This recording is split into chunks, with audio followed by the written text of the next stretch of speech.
This is CNN Breaking News. And good morning to you. It is 5:30 on the East Coast. I'm Brooke Baldwin sitting in for Randy Kay. We wanted to come to you early because it is already shaping up to be quite the busy Sunday morning. Let me just bring you up to speed as far as what we have for you. Breaking news here this morning. This magnitude 7.7 earthquake. It hit off the western coast of Canada. We're talking about the area around the Queen Charlotte Islands, just to give you some perspective as to where this thing began, because we're going to be talking this morning a lot about the tsunami and the ripple effect and how this is affecting Hawaii. Here's the deal right now. As far as Hawaii is concerned, because of this earthquake just off of BC, evacuation orders have been issued. And as a result of that, emergency sirens have been blaring across parts of Hawaii. So just take a look at some of these pictures here. We're working with a couple of different pictures. We'll look now at this beach area.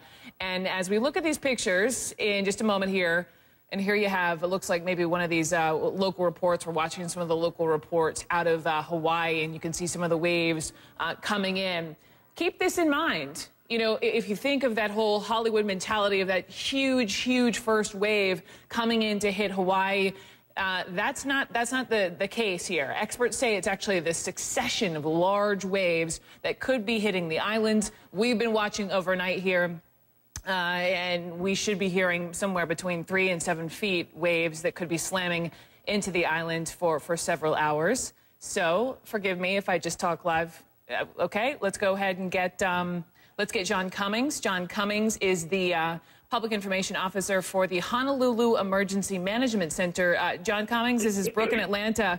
I know it's been a busy, busy night for you all. Can you just bring me up to speed? What are you seeing now as far as waves are concerned?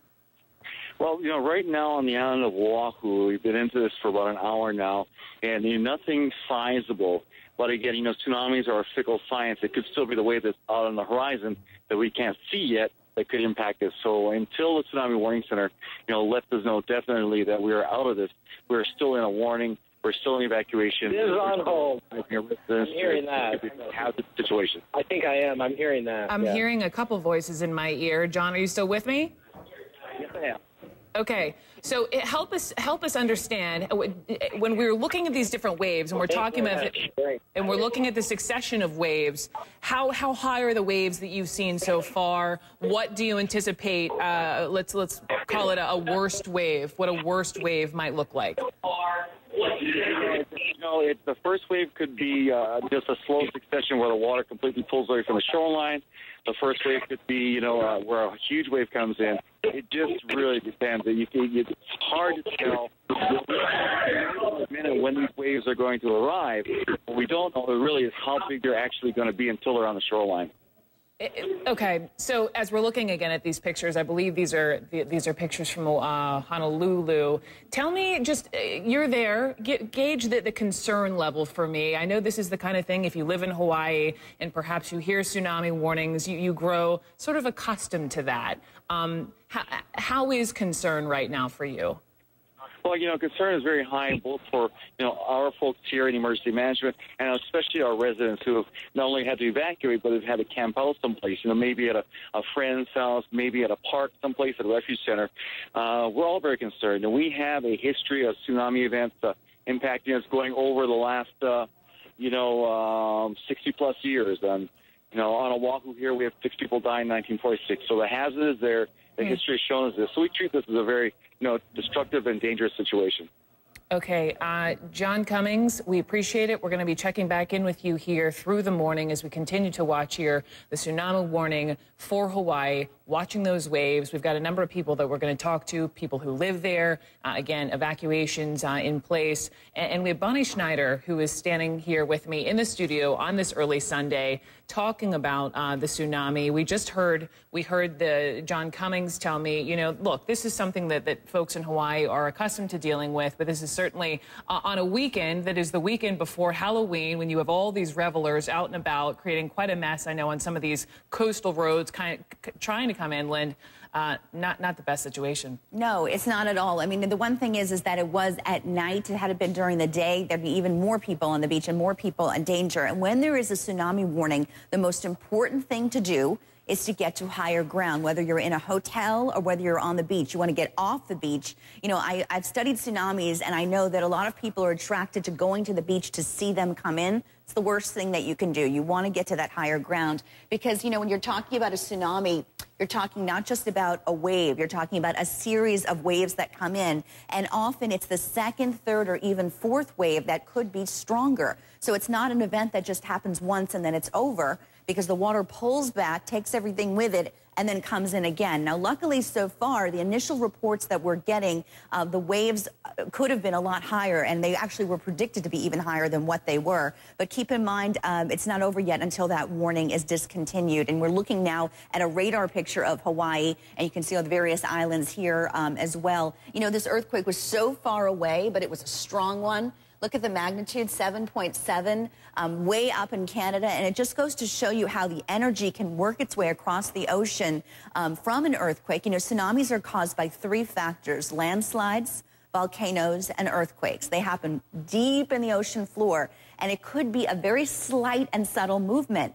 But there's a displacement of the water, and when that water is displaced, it has to go somewhere. The deeper the water, the less you'll even feel the tsunami. You could be out on the open waters of the ocean and not feel a thing. But once that water builds and that kind of bubble works its way closer to the shoreline, it can grow and generate waves, and that's the concern right now for Hawaii. So, in Bonnie, listening to one of these officials at the Pacific Tsunami Warning Center, and as they're anticipating these waves, maybe as tall as 6 feet, perhaps more on the 3-foot range. You know, one of the reporters was asking, well, what would the damage of a 3-foot wave really do? And he was saying, look, it wouldn't definitely destroy any buildings, but when you look at the coast here of beautiful Hawaii, he said most definitely it would flood, you know, a number of blocks deep into some of these islands. Do we know yet which island would be hit first? Well, it depends on where, you know, where the wave comes, where the wave is coming in, and we've had some reports of some of the higher amounts in some of the central islands, but it's difficult to tell because topography comes into the picture, not just where the islands are located, but the shallow depths of the ocean around the island also can influence the size of the wave. And you mentioned just possible flooding, maybe minor flooding. Remember, a lot of people in Hawaii are in their cars, especially at night, and they're close to the water. That's where they want to be, and that's what makes it so dangerous. It only takes a few inches of water to dislocate or dislodge even an SUV. So even a few inches can be very dangerous if you're in your car. Yep, to your point, do not head to the coast to take a look. Go the other direction. Bonnie Schneider, we'll be coming back to you many, many times this morning. I appreciate it. First, just let me show you as this is a story, this is happening right now. We're getting some bits and pieces of video I just want to pass along to you. First, you can see here, these are, you can hear her talking about the supermarket here. So people are headed to the supermarket trying to, you know, grab some fruits, some veggies, because they're in water, of course. They don't know how long they may be at home. Also, lines at the gas station, people trying to grab gas when they can, as they know that the tsunami is coming. You can see here traffic already backed up, because they want to do precisely that, because they want to get gas. And finally, we've been talking here, what happens, you hear this? Let me just pause, you can hear what a warning siren sounds like.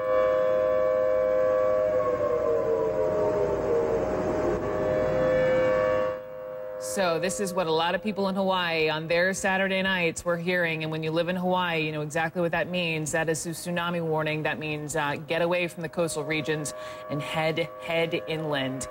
Want to head to one of the hotels, to Robert Repass, because not only are people here living in Hawaii, many people, the fortunate ones, are on vacation. And Robert Repass actually lives there. But Robert, can you hear me? This is Brooke in Atlanta. Good morning.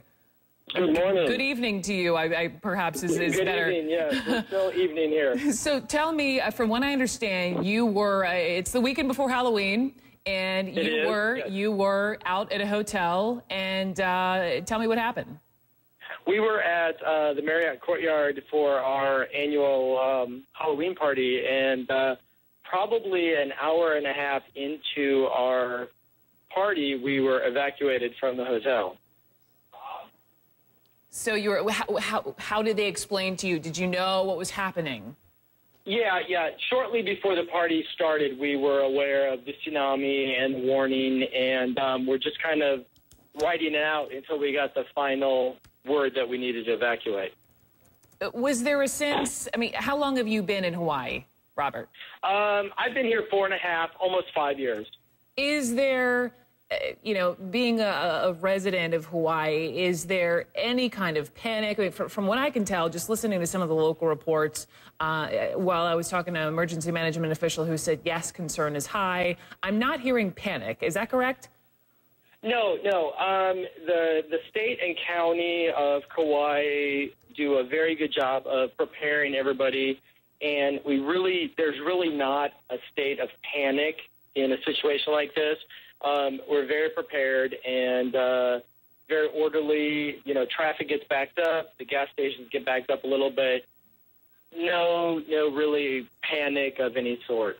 And so finally, where are you now? Did you hop in your car once you were evacuated and head home? Yes. I'm at home. I live probably, I guess the best way to describe it, in the foothills.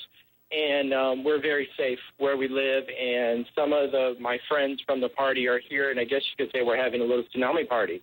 But we're very safe, no danger of waves hitting us here. Let me ask you, as you were driving from this hotel, how were the conditions on the roads? Were there a lot of traffic? Could you tell a lot of people were leaving the coast? Yeah, traffic was bad, but again, everything in a very orderly fashion. The gas station, there were lines at the gas station, but no chaotic. Everything was very calm, and people just kind of trying to get to higher ground. I like hearing that. Calm is a good thing. Robert Repass, we thank you. Sorry your party was cut short, but it sounds like everyone needs to sort of hunker down for now. Robert, thank you so much. And again here, these pictures as we're looking at some of these waves coming in to Hawaii. We're talking about this tsunami warning this early Sunday morning because of this earthquake just off of Western Canada, British Columbia, 7.7 magnitude. So we're watching here as these waves continue to hit. Tsunami warning. Breaking news here on CNN. Back in just a moment.